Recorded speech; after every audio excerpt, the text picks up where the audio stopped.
রণে বনে জলে জঙ্গলে যেখানে বিপদে পড়িবে আমাকে স্মরণ করিও, আমি রক্ষা করিব। শ্রী শ্রী লোকনাথ ব্রহ্মচারী বাবা। ওং নমো ভগবতে বাসুদেবায়। জয় শ্রীকৃষ্ণ, রাধে রাধে, হর হর মহাদেব। জয় বাবা লোকনাথ। প্রিয় ভক্তগণ, আজ 19শে জ্যৈষ্ঠ মঙ্গলবার পালিত হয়েছে লোকনাথ বাবার তিরোধান দিবস। আজকের এই পবিত্র দিনে একটি বার হলেও শ্রবণ করুন লোকনাথ বাবার পাঁচালী এবং ব্রত কথা। শুরু করছি লোকনাথ বাবার পাঁচালী এবং ব্রত কথা।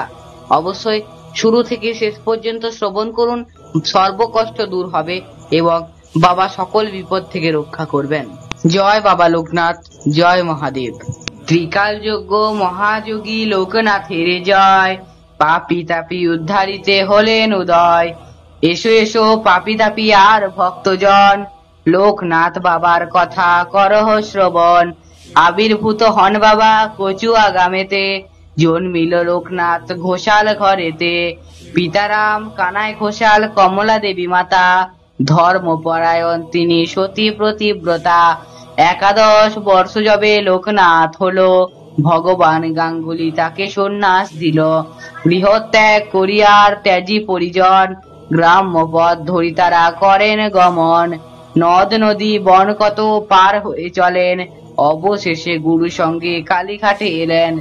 বেণীমাধব বাল্য সাথী সঙ্গেতে ছিল, শিষ্যদ্বয় গুরু নানা যোগ শিখাইল। তারপর আসে তারা হিমাদ্রি শিখরে, দীর্ঘদিন সাধনায় সিদ্ধি লাভ করে। তারপর গুরু সঙ্গে শিষ্য 2 জনে, পৃথিবীর নানা দেশ করেন ভ্রমণে। বিভিন্ন ধর্মের তথ্য জানি বারে বারে, উপস্থিত হন তারা মক্কা নগরে।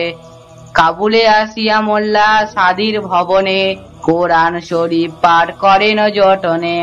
বিশ্বপুর পর পরিক্রমা শেষে, বেণীমাধব সঙ্গীতে উপস্থিত হন। চন্দ্রনাথ পাহাড়েতে অকস্মাৎ লোকনাথ, দেখে আচম্বিতে দাবানল উঠে জ্বলি বনের মাঝেতে। সে সময় লোকনাথ জানিয়াই অন্তরে, অগ্নি থেকে রক্ষা করে বিজয় গোস্বামীরে। বেণীমাধব চলে যান কামাখ্যা ধামেতে, বাবা নেমে আসিলেন বারদি গ্রামেতে। বাবাকে প্রথমে কেউ চিনিতে না পেরে, পাগল বলিয়া সব উপহাস করে। একদিন 2 ব্রাহ্মণের পৈতা জড়াইল, গায়ত্রী করিয়া বাবা তাহা খুলে দিল। চারিদিকে এই কথা প্রচার হইল, দলে দলে ভক্তবৃন্দ আসিতে লাগিল। অতঃপর আশ্রম হইল বারদিতে, বহু ভক্ত শিষ্য সেটা লাগিল আসিতে। পাপী তাপী রোগীগত আসিল সেথায়, সবাকার কষ্ট বাবা করে নিরাময়। শিষ্য আর ভক্তে বাবা বলেন এ কথা, আমাকে ঠাকুর রূপে পূজা করা বৃথা। শ্রদ্ধার ভক্তি নিয়ে যে আমাকে ডাকিবে, অবশ্যই সেই ভক্ত মোর সারা পাবে। আমি নেই এই কথা না মনেতে রেখে, চিলামাচি থাকবো সদা তোদের এই মাঝেতে। জলে স্থলে যখনই বিপদে পড়িবে, তখনই আমার কথা স্মরণ করিবে। এই রূপে লোক কত লীলা কত করে, কার সাধ্য সেই সব বর্ণিবারে পারে। 160 বৎসর বাবার হইল, মর্তধাম ত্যাজিতে বাবার ইচ্ছা হলো। 1297 সাল 19শে জ্যৈষ্ঠতে, দেহ ত্যাজি যান বাবা অমর লোকেতে।